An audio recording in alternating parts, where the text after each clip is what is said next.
Ang susunod na programa ay rated PG. Ito ay nangangailangan ng patnubay at gabay ng magulang para sa mga batang manonood. Warning.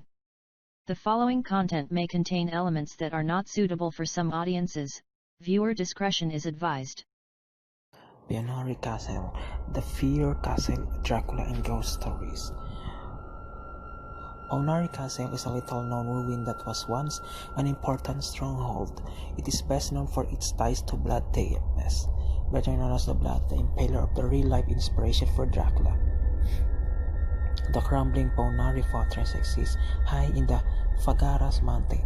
It is accessible to the few tourists willing to make the harsh trip, visit it by ascending 1,480 stairs up to the steep hill. Unlike Bran Castle, which has been heavily marketed to foreigners as Dracula's castle, Poenari Castle actually have true ties to Late Tepes, yet it remains a rarely visited attraction due to its remote location, accessibility, and largely due to its small size, deteriorated states of appearance. Poenari Citadel was first erected towards the start of the 13th century by the Wallachians in Romania. It stood for many years and served as differing purposes during the time, as well as holding different families and rulers. It was, however, eventually abandoned and did not see new life until 15th century, when it became associated with Late Tepes. Poenari Castle and Dracula. After Poenari Castle was left abandoned and fell into the ruined state by its first inhabitants, it was noticed by Late Tepes. It is told that Blood noticed the hilltop former stronghold at its potential to be revived and usefulness for defensive strategy. Legend states that to rejuvenate the castle, Vlad cornered and enslaved his enemies, who were noblemen plotting against him. He then used them as the manpower required to complete his newest project. It is told that these men worked around the clock in harsh conditions, first creating a pathway up to the steep mountainside to the ruin, and then painstakingly rebuilding the stone structure. It is said that they literally worked the clothes off their backs, and many of them perished in the valley surrounding the castle.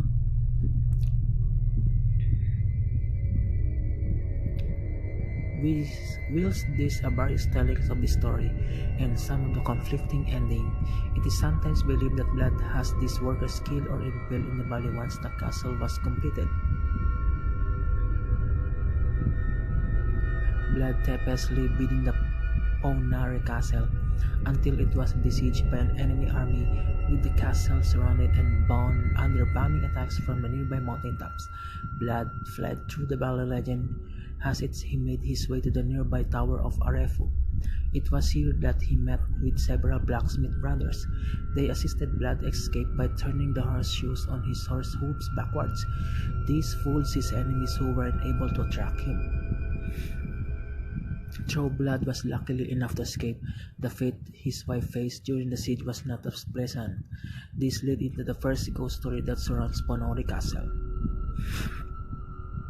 Haunted Poenari Castle Ghost Stories. The most ghost story associated with the haunted Poenari Castle is related to the Late Tepes wife.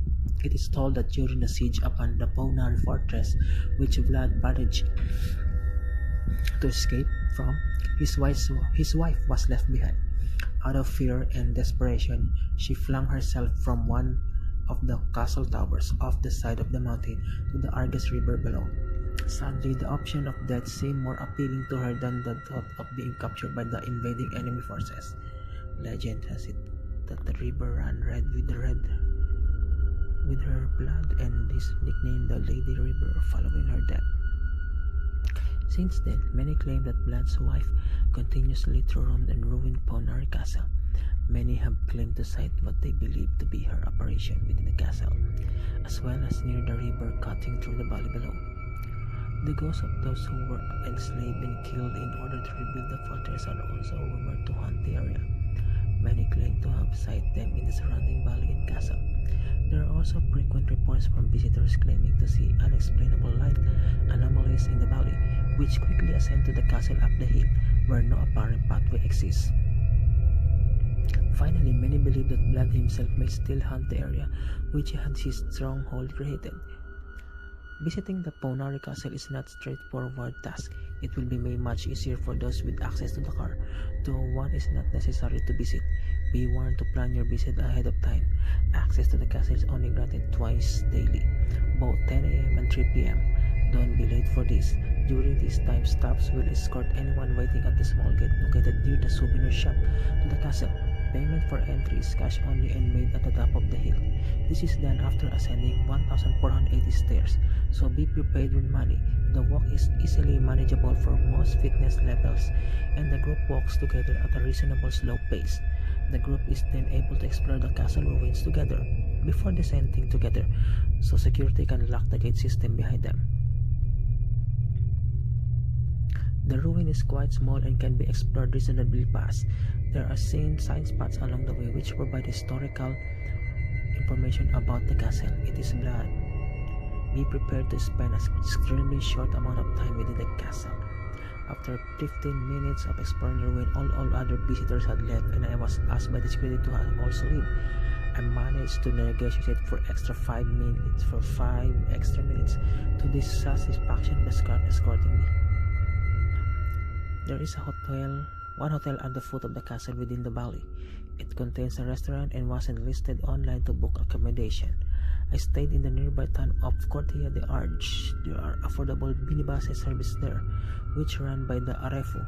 I caught one of those and then walked for about 40 minutes to get to the foot of the castle.